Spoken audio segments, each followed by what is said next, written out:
History has shown us that faith at its origin is a call to human dignity, compassion, and character. Every faith has its bad apples, yes, but no faith at its essence teaches the destruction of human life or the humiliation of others. And so, we must not fall into the trap of blaming entire populations for the actions of a few individuals. Charlie Kirk was murdered. Can we blame Christianity? The residential schools were designed by the wicked. Can we blame the teachings of Jesus? The killing of children in Palestine is the decision of leaders. Can we blame every Israeli who longs for peace? The events of October 7th were carried out by a few. Can we punish an entire population? Today our hearts bleed for Palestine. We have seen relentless bombardment of Gaza's 2 million besieged women and children. Their starvation, their suffering, all unfolding with impunity. And yet, we also see a growing recognition of Palestine, even from countries such as Britain, Canada, Australia, and others in Europe. For that, we Muslims are grateful. We appreciate President Trump for the ceasefire in Gaza. But is there any plan for the independent Palestinian state according to the United Nations General Assembly and Security Council resolutions?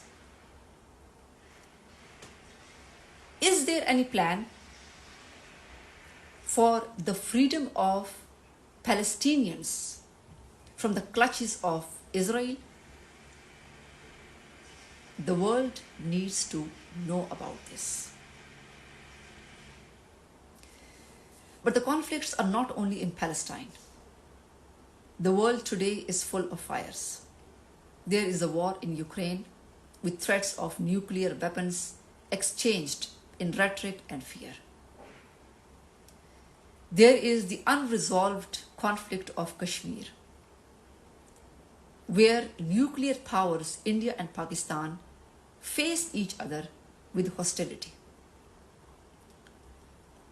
There are cold wars, silent wars that do not make the headlines but consume our world's peace. What is missing is the respect for the United Nations and its charter. The disregard for UN General Assembly and Security Council resolutions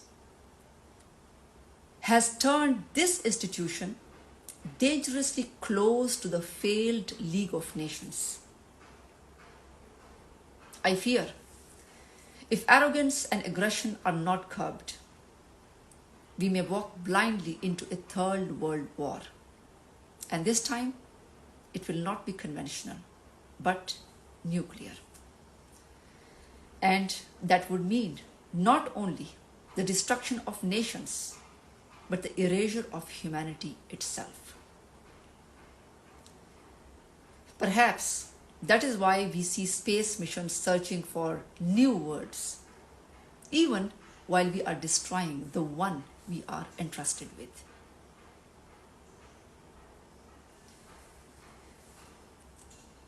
We see alliances formed for weapons, for nuclear proliferation, and for wars of domination. But what we do not see enough are alliances for eradicating poverty, for ending hunger, for climate change, and for preservation of our environment, for curing diseases such as cancer and polio. We see rampant greed for extracting minerals and eliminating mountains, which Quran describes as pegs for earth's stability. Today, we see growing earthquakes, tsunamis, and floods. We see leaders boasting of weapons, but not of lifting a child from despair. We see the killing of women and children, but not the courage to fight ego, greed, and desires. Let me end with this. True strength is not in conquering others, but in conquering the self. True civilization is not in weapons of mass destruction, but in acts of mass compassion. And true leadership is not in dividing humanity, but in uniting it upon justice, dignity, and peace.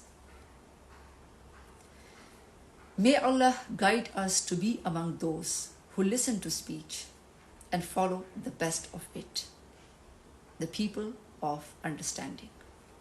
Thank you.